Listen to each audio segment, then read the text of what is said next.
Okay, for today's video, tuturo ko kung paano, hindi ko tuturo, ipapakita ko lang, paano ko niluto yung butter, garlic, pork ribs. Okay, so, painitin ng mantika, painitin, hindi palamigin, syempre, kasi magluluto, char. Yan, ipapakita ko na, ayan. So, yan. Lagyan natin ng konting onion kasi nga, nilagyan ko naman na yung pork ribs. Yung pork ribs natin, ayan na siya. Yan. Ang ginawa ko dyan sa pork ribs ay pinalambot ng 1 hour, 1.5 hour. Okay, depende sa inyo kung gaano kalambot ang gusto niyo. So, ayan siya. Yan. So, habang minimelt yung butter natin, ilalagay na natin tong onion kasi mas madali naman siyang madaling mag-melt naman ang butter. Okay, so ngayon halo-haloin lang natin siya. Yan, so nakita nyo yung butter na ginagamit ko is almost 1/4 ng isang buong butter. Okay, so yan na siya. So hindi na natin siya talagang na siya. So lagay na natin ang maraming garlic.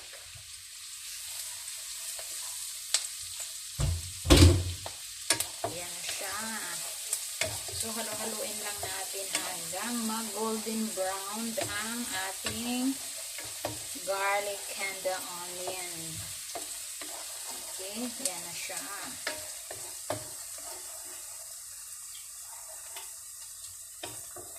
Huwag na natin i-cut ang video para yan.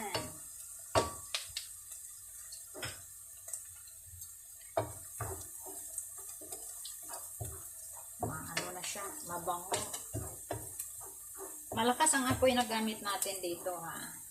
Tapos kapag na siya, pwede natin hinaan natin konti ang apoy. Yan, kita nyo. Ayan, mahina na yung apoy.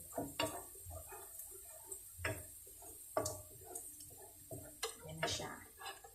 Tapos, para talaga siya, mag-golden brown, hayaan lang muna natin ng few seconds. Para mas madali siyang mag-brown. Ayan, nakonti na siya. Ayan, nagba-brown na siya. Actually, yung pork ribs na niluto ko is, natimplahan ko na yan. So, ayan na siya. Nag-umpisa ng mag-brown ang ating garlic. Kaya natin gustong ipa-brown konti para lumabas ang aroma. Okay? And smell good and yummy. Ayan na siya. Brown na siya. So, ilalagay na natin paunti-unti ang ating pork ribs.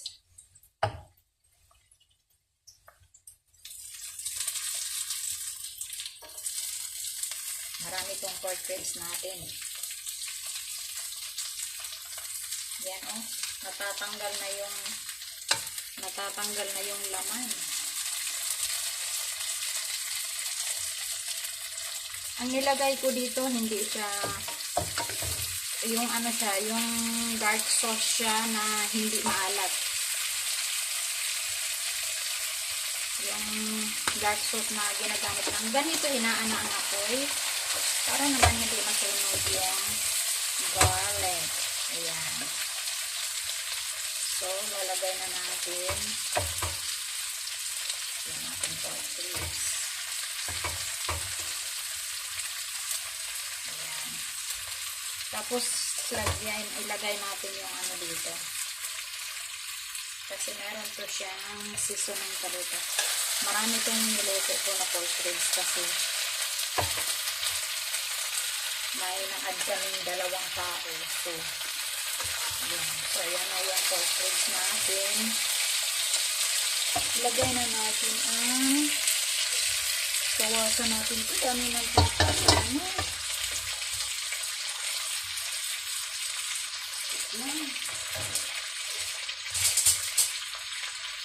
Hindi maganda sa health, guys.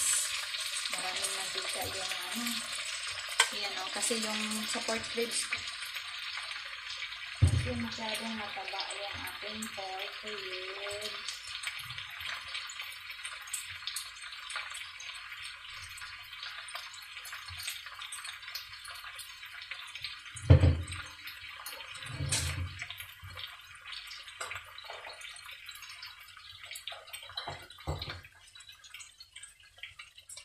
Ayan, ilagay na natin.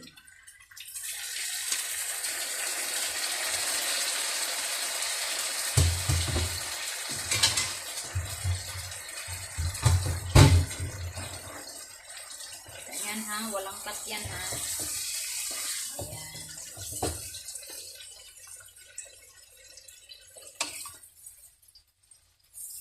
Ayan.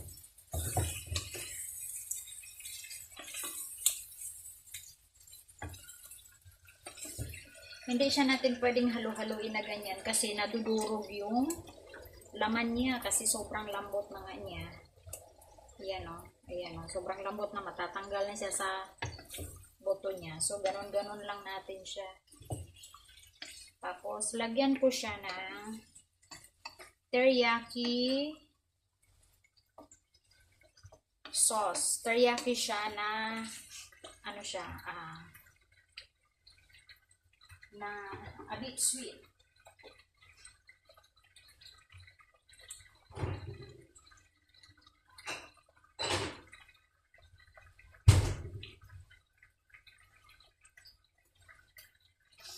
So, ang ilagay ko yung Taiwa na teriyaki kasi masarap. Basta Taiwa. Hindi ko na ipapakita yan. Teriyaki yan siya, Taiwa. So, gaganon ko lang siya. Actually, dapat ilalagay ito kapag hinango na siya. Yan. Pero gusto ko siyang ilagay para maano naman siya, ma-mix talaga. Ubusin na natin, nilagyan natin konting tubig. Ganon gawin nyo pagka ano. Para ano, ayan, o, diba? Lagyan konting tubig yung bote. Para masulit. So, ayan. So, ganyan. Pag ganyan na siya, ang gawin nyo naman is lakasan na ang apoy. Lakasan na natin ang apoy hanggang kumulo siya ng kumulo. Tapos, saka natin siya hanguin ng by piece. Isa-isahin naman natin siya paghango kasi nga, katulad ng sinabi ko, masyadong malambot na yung laman. So, kapag haluin natin siya na i-mix ng ano, madudurog na yung laman niya. Kaya, ganun lang natin siya. Kaya ano natin para mahalo yung ibang sauce. Pahataog natin.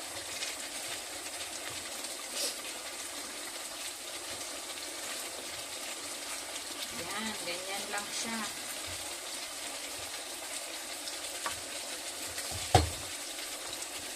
Yan, taog natin dito. Dapat, ang gawin natin, ito, kasi yung nasa ilalim, tanggalin natin, ipalit natin yung nandito sa taas. Yan. Diba? Ipalit natin yung nasa taas.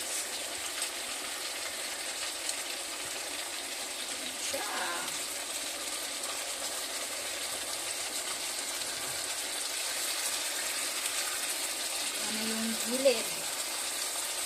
Dumigit. Narinig nyo na yung mga ganyang tunog. Ayan. Ang gawin natin, ipa-shimmer natin siya.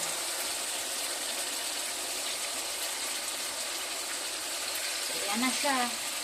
Ang gawin natin, isa-isahin na natin yan sa tanggalin. Tapos yung sauce niya, ipa-shimmer talaga natin hanggang mag-thick siya.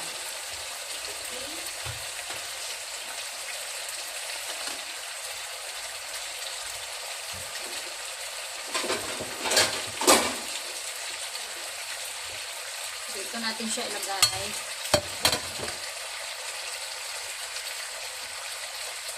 Isa-isahin na natin siya. Dahan-dahan. Kasi malambot na yung laman. Dahan-dahan natin. Kaya tingnan niya yun. Diba, nagtangin na ano na siya sa, ano niya, buto niya. Ay, see, matatanggal na yung laman. Ayan. Kasi sobrang lambot na talaga. Ayan. I-off muna natin yung apoy. Para maano siya. Matanggal natin lahat. Tapos saka natin buhayin uli yung apoy.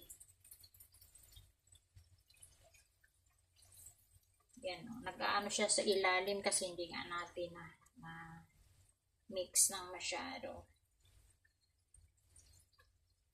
Kaya medyo, ayan, sarap. Diba? Iyan.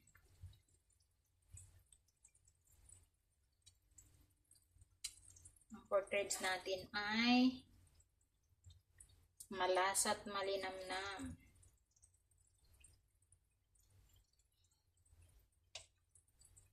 Ayan na siya. So, actually, thick na siya. Ayan. Thick na yung ano niya. Ang gagawin natin, tanggalin natin yung excess ng dito natin ilagay. Yung, di ba, ginamitan natin ng butter. So, bawasan natin ng konting, ayan mantika yung butter. Para naman hindi siya masyadong maging oily. Kasi dito, ang mga dito, hindi sila masyado sa mga oily, ayaw nila. Kaya minsan, yung mga ko talaga, ginagamitan ko lang siya ng olive oil. Or, ito talaga, konting-konti lang talagang oil nang nilagay ko kanina nung niluto ko. Kasi nga, yung pork ribs, meron naman siyang mga fat. So, tinanggalan ko. Yan. So, ganun lang. Tanggalin lang natin yung ano niya. Ayan. So, thick na siya. Thick na tong ano natin. Ayan o. Ayan o. Medyo, kita nyo, medyo ano na nga sa ilalim. Kasi hindi natin siya na halo masyado kanina. So, now, tikman natin yan.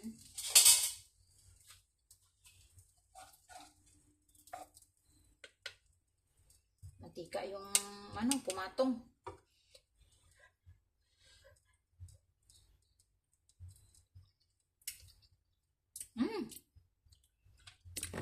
Sarap!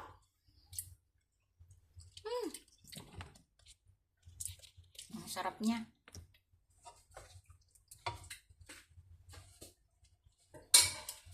Ang sarap niya, sobra. Ayan, so para makita niya yan. Silagay natin. Ayan, ganyan lang siya. Alam niyo kung bakit nag-ano yan? Yung onion, naglagay ako ng isang buong malaking onion kanina. Yan. Ayan na siya.